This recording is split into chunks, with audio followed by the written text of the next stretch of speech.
After D-Day, the war on the Western Front gained a new intensity. But what did the military leaders who faced this invasion think? Today, we will dive into the mind of one of the main German commanders responsible for ensuring that nothing went wrong on the beaches of Normandy, Field Marshal Erwin Rommel. We will see that this general's opinions often greatly contradicted those of his colleagues. Curiously, he was absent during the initial landings, as he was in Germany celebrating his wife's birthday. It all began on the morning of June 6th, when the Allies landed on the beaches of Normandy. The German plan before the Allied landing was to quickly mobilize and launch strong counterattacks in that area to push them back into the sea within a maximum period of 48 hours. This deadline was very important because it had been calculated that with each passing hour, the Allies would unload more and more equipment, which would lead to their positions becoming strongly consolidated.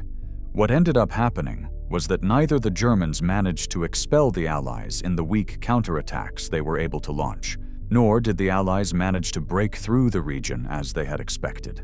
This led to a stalemate at the front and the beginning of a new battle of attrition, in which the Germans ultimately had everything to lose. The German leader became very irritated with this situation, as he knew that soon the Soviets would launch a strong attack in the east, and he needed all his troops there.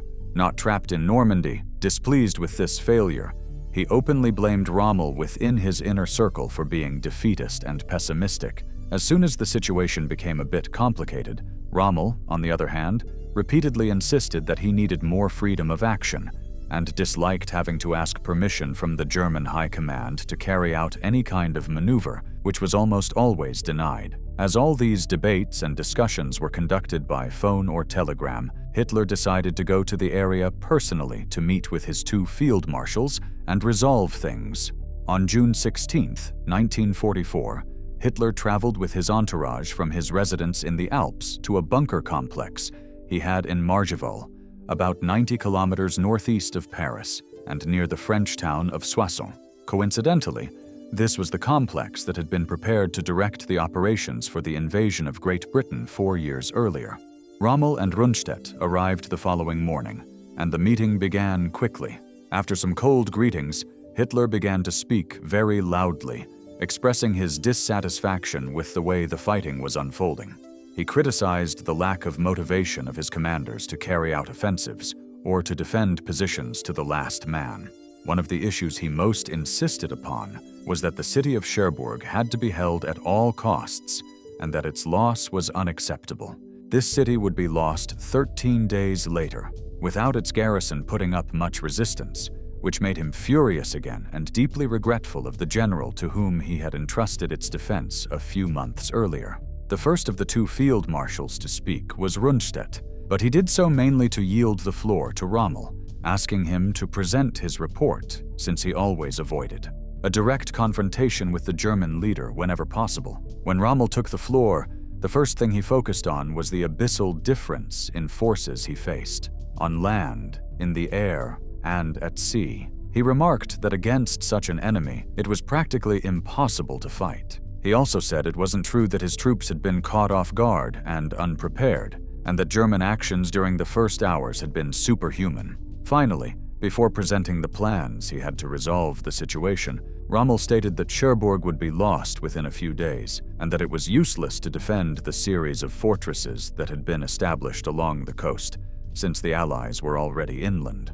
The Marshal first proposed bringing as many men and as much material as possible from those 16 fortresses established along the Channel and Breton coasts to reinforce defenses in the interior of Normandy. According to him, it was useless to have many troops concentrated there, as the enemy would surround them without a fight and continue advancing. This indeed happened in many cases, and some of those fortresses remained isolated until the end of the war.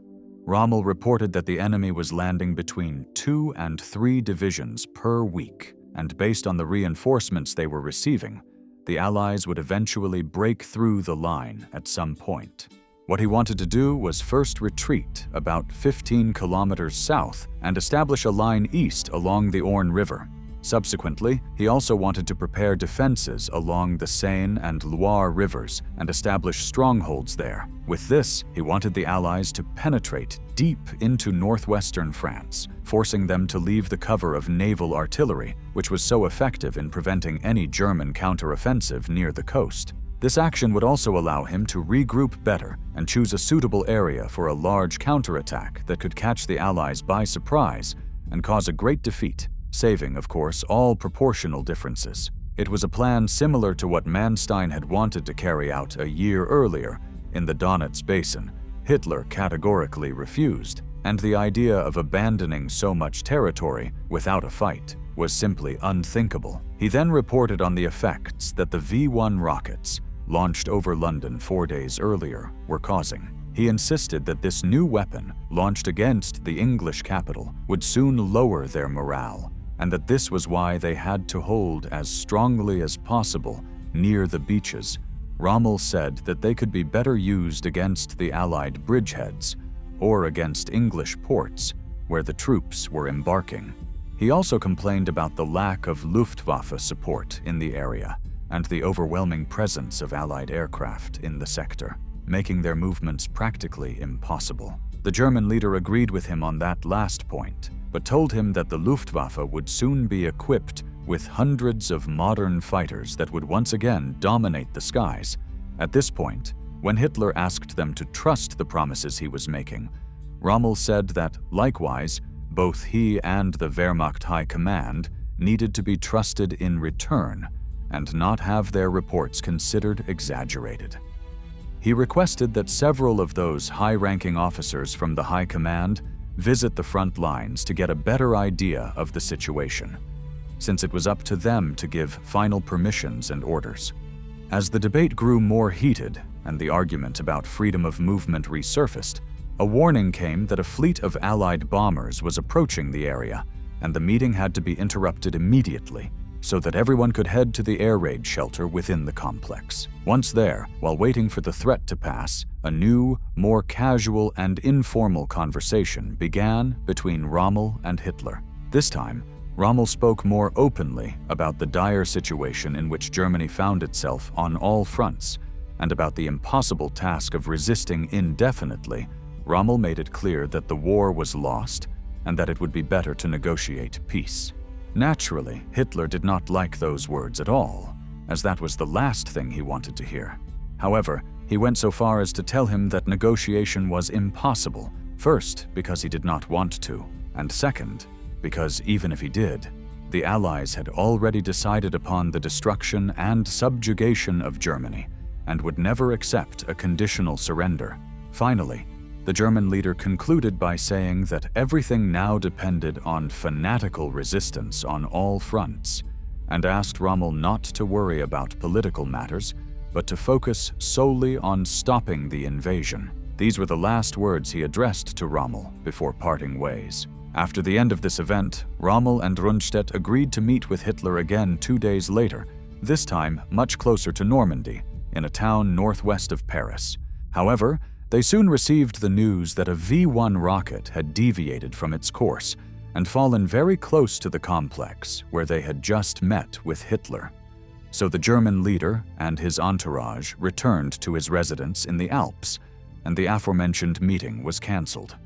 Only at the end of the month were they required to go to Berchtesgaden for a new face-to-face meeting, during which, once again, no understanding was reached. A few days later, on July 2nd, Rundstedt was dismissed for defeatist comments, and it is said that Rommel was not dismissed only because of his fame and the moral impact such an act would have caused. Now then, having understood this discussion between Hitler, Rommel, and Rundstedt, let us move on to Rommel's opinion about the invasion itself. In the days following D-Day, Rommel quickly realized that the situation was desperate. In a report written on June 11, 1944, only 5 days after the landing, he began to outline the difficulties the Germans would face in trying to contain the Allied advance. For Rommel, the most serious problem was the Allies' air superiority.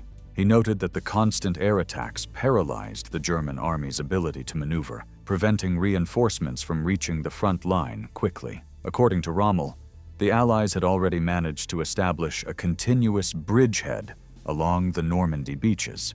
Although progress was slower than expected, he attributed this delay to the stubborn fighting of the German troops in the coastal defenses and to the counterattacks by German reserves, which, although poorly organized, managed to slow down the Allied advance. However, Rommel was aware that this initial success would be temporary. He knew that the Allies had almost unlimited resources, and that, over time, their forces would surpass the German troops in both numbers and equipment.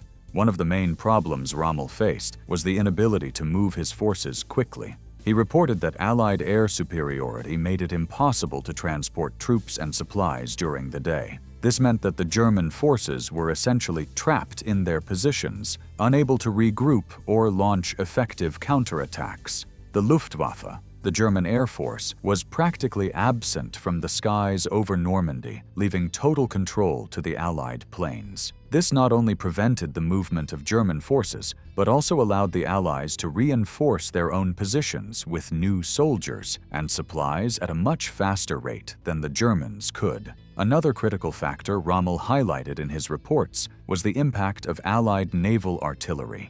He mentioned that as many as 640 heavy guns were being used to bombard German positions along the coast. This incessant bombardment made it extremely difficult for German troops to maintain their positions, as they were constantly under artillery fire and air attacks. Despite these difficulties, Rommel praised the tenacity of the German troops, especially in the Montabaur area, where they managed to resist the Allied advance for some time. Rommel was also deeply concerned about the situation on the Cotentin Peninsula, where the strategic port of Cherbourg was located. He correctly predicted that the Allies would attempt to capture Cherbourg as quickly as possible in order to secure a deep-water port that would allow them to unload large quantities of supplies and reinforcements. However, Rommel also considered the possibility that if the fighting on the peninsula became too difficult, the Allies might choose to redirect their attack toward the interior of France, perhaps toward Paris. In his report of June 11th, Rommel outlined the four main difficulties that the Germans would face in defending Normandy. The first, as already mentioned, was Allied air superiority. Rommel reported that due to the Allies' total control of the skies, even small movements of German troops on the battlefield were quickly detected and bombed. He noted that Allied air superiority extended up to 100 kilometers behind the front lines, making it impossible to move troops or equipment during the day. The second factor Rommel highlighted was the impact of Allied naval artillery. He observed that German forces were being continuously bombarded by heavy naval guns, which made it almost impossible for infantry and armored units to move or operate in the coastal areas. He compared the effect of naval artillery to that of air attacks, noting that both made it extremely difficult for the Germans to organize an effective defense. The third point Rommel raised was the material superiority of the Allied forces. He reported that enemy armored units, supported by the Air Force, were conducting the battle with an overwhelming amount of ammunition and resources. Rommel compared this situation to the Battle of El Alamein in North Africa, where German and Italian forces were defeated by a combination of material superiority and Allied air power. In Normandy, the situation was even worse, as the Allies had practically unlimited reserves of ammunition and equipment. The fourth and final factor Rommel highlighted was the massive use of airborne troops by the Allies. He observed that airborne forces, once they landed in areas not occupied by the Germans, quickly organized for defense, becoming extremely difficult to defeat. Rommel foresaw that new attacks by these troops should be expected, especially in areas poorly defended by German forces. This point, although it seemed at first glance to be a mistaken assessment, was actually based on accurate information about Allied deception operations, such as Operation Quicksilver, which involved the creation of a fictitious army to confuse German intelligence. By mid-June 1944, Rommel and other German commanders began to realize that the situation in Normandy was becoming unsustainable. German losses were increasing rapidly, and the reinforcements arriving at the front were insufficient to replace the men and materiel lost. On July 15, 1944, just over a month after the landing, Rommel wrote another report, in which he offered an even darker assessment of the situation.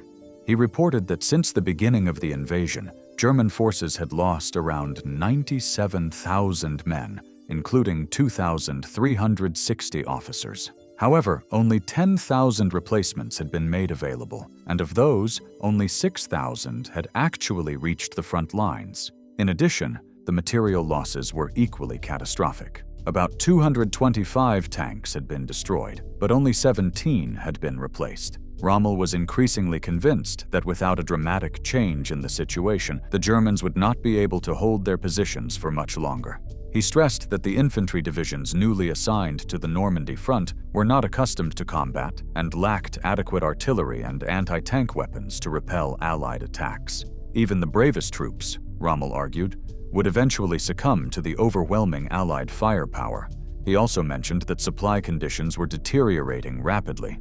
The destruction of the railway network and Allied air dominance made it extremely difficult to transport supplies to the front lines. As a result, German troops were running out of ammunition and other essential war materials. Rommel predicted that in the near future, the Allies would break through the German front lines, especially those of the 7th Army, and advance rapidly into the interior of France. He noted that the Germans did not have enough mobile reserves to repel these advances, and that the Allies, with their air and logistical superiority, could continue reinforcing their positions without interruption. Rommel emphasized that the Germans were fighting an unequal battle in which Allied material and logistical superiority would eventually crush German forces. A few days after writing this report, Rommel was seriously wounded in an air attack while traveling through Normandy. His car was strafed by Allied fighter bombers, resulting in the death of his driver and severe injuries to Rommel. In the spring of 1944, several of Rommel's friends joined clandestine groups to oppose Hitler and suggested to Rommel that it was his duty to assume command of the German war effort and also of the state once a possible coup against Hitler succeeded. These men were later responsible for Stauffenberg's assassination attempt, and Rommel did not reject the suggestion. However, the conspirators never revealed to Rommel that the plan involved the assassination of Hitler. Rommel would not have accepted this proposal, as he was against assassination for political purposes, and during the conflict, he had disregarded several of Hitler's orders to execute men for political gain. After the landing in Normandy, Rommel tried several times to warn Hitler that the war was lost and that he should consider negotiating with the Allies. On July 15, 1944, Rommel wrote to Hitler requesting one last opportunity to end hostilities with the Western Allies, but this letter arrived too late. It is believed that Rommel had the support of other generals, even SS officers, but on July 17th, he was wounded in an attack by Allied aircraft, and it is believed that this deprived Rommel of the opportunity to explicitly engage in the July 20th plot after the failure of the plan to assassinate Hitler. Many of the conspirators were arrested, and a massive Gestapo investigation was launched.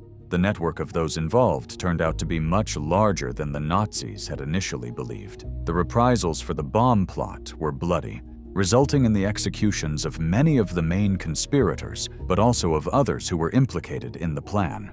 Rommel was also implicated when several of the conspirators, under torture, informed the police about Rommel's possible involvement. Martin Bormann reported to Hitler that Field Marshal Rommel was fully aware of the assassination plan and promised to be available for the new government. Rommel's house was placed under Gestapo surveillance, and the suspicions were transferred to the Military Court of Honor. The court obtained evidence suggesting Rommel's involvement and blamed the General Normal Protocol would have dictated that Rommel be taken to Roland Freisler's People's Court, which always supported Nazi persecution. This would have inevitably resulted in Rommel's execution, probably by decapitation with the guillotine, as many of the traitors were condemned. However, Hitler faced a huge problem.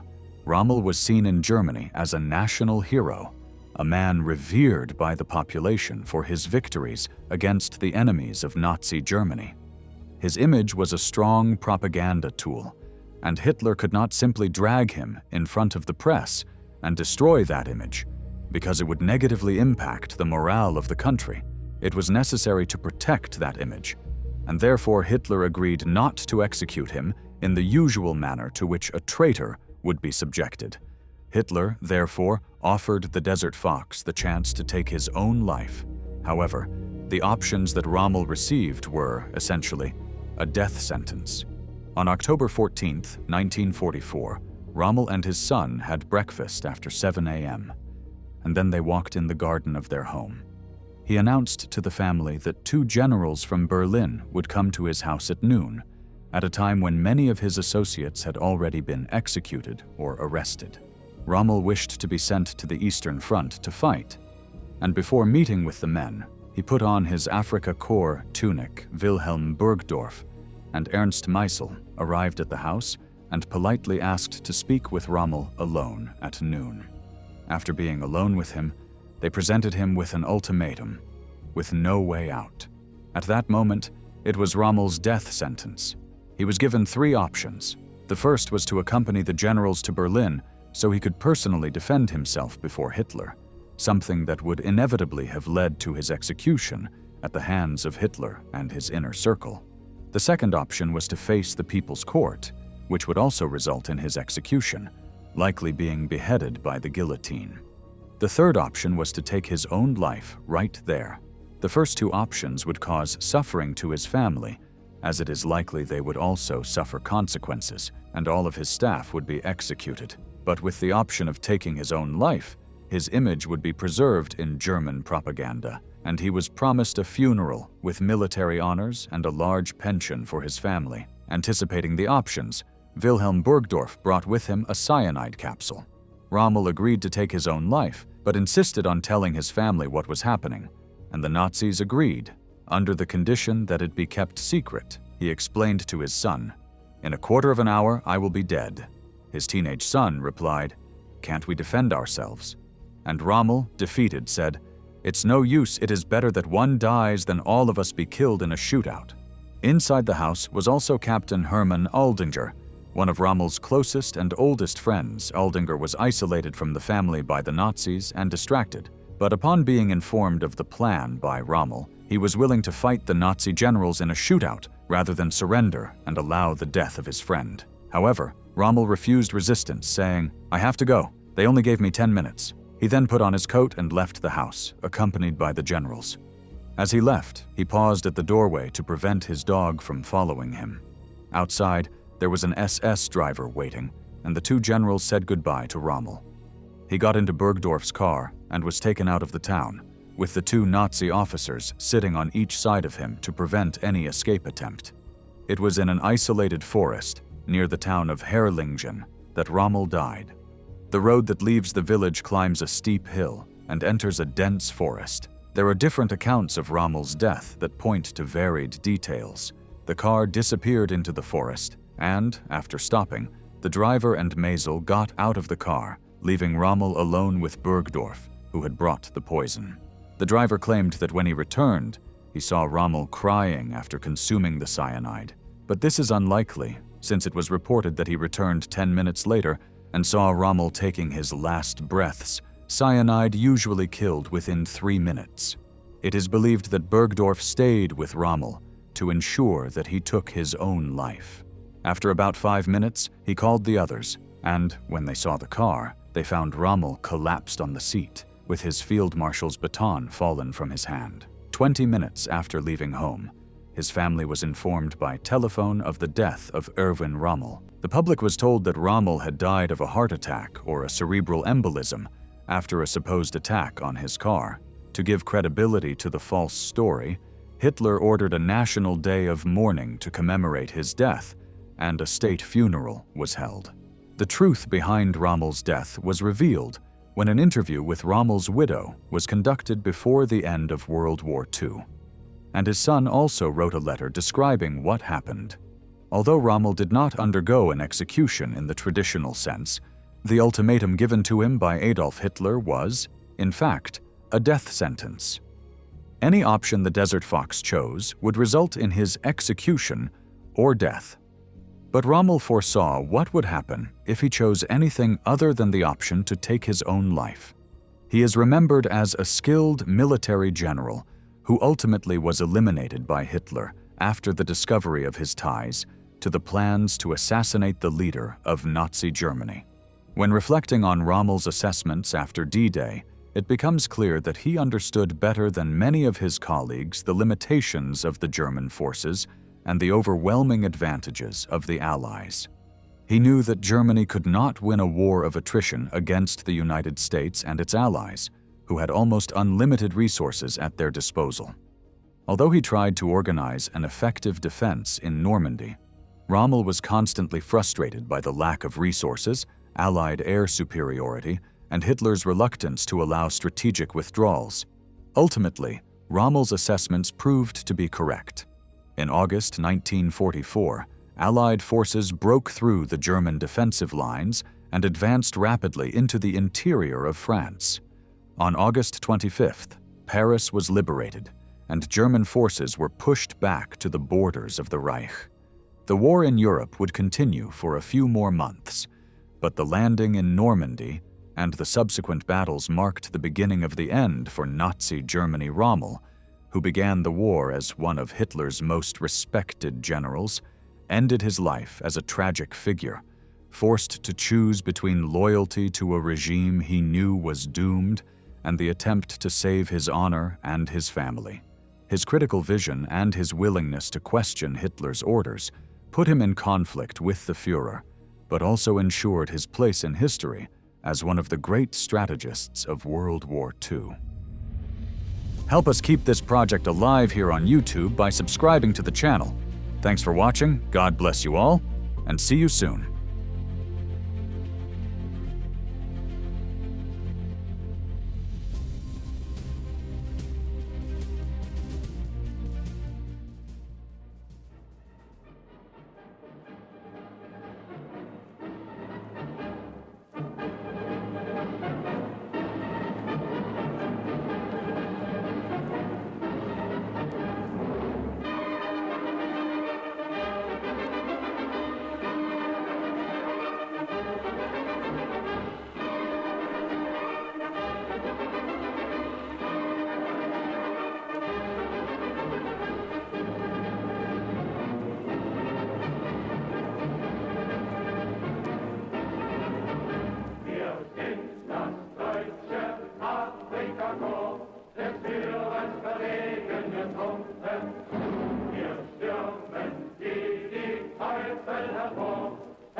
Marschieren Italien Scharen bis ein